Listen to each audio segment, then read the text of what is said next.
লোকমুখে বেশ প্রচলিত একটি কথা, রাশিয়ার জিনিস বেশ কস্টলি। শুধু যে কস্টলি তা কিন্তু নয়, সেগুলো যথেষ্ট পাওয়ারফুলও হয়, তার প্রমাণ আমরা কিন্তু পেয়ে গেছি।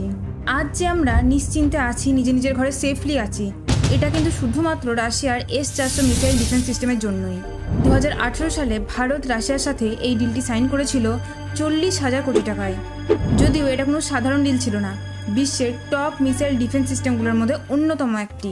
এই সিস্টেমটির রেঞ্জ 400 থেকে 600 কিলোমিটার এবং এই এরিয়ার মধ্যে সিস্টেমটি যে কোনো ধরনের মিসাইল, ড্রোন এবং এয়ার স্ট্রাইককে বাতাসেই মানে মাটিতে পড়ার আগেই নিখুঁতভাবে ধ্বংস করে দিতে পারে।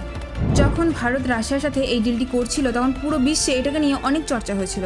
এমনকি তখন আমেরিকা ভারতকে ধমকি সুরে বলেছিল, যদি তুমি রাশিয়ার থেকে এই সিস্টেমটি কেনো তাহলে আমি তোমার উপরে কাস্টা স্যাংশন জারি করব।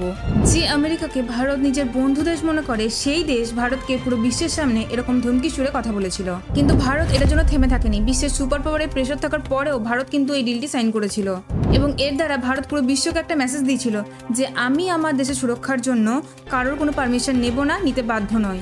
এমন অনেক দেশ আছে যারা বিভিন্ন জঙ্গি গোষ্ঠীগুলোকে ওপেনলি সাপোর্ট করে, তাদেরকে মদত দেয়, তাদেরকে প্রশ্রয় দেয় এবং তারা পাকিস্তানের মতো দেশগুলোর পাশে থাকে, যেখানে কেবলমাত্র ভারতের এগেনস্টে দাঁড়ানোর কথা বলা হয়, ভারতের এগেনস্টে বিভিন্ন হামলার ছক কষা হয়। তবে এবার অপারেশন সিঁদুর চলাকালীন রাশিয়ার S-400 পুরো খেলাই পাল্টে দিয়েছে।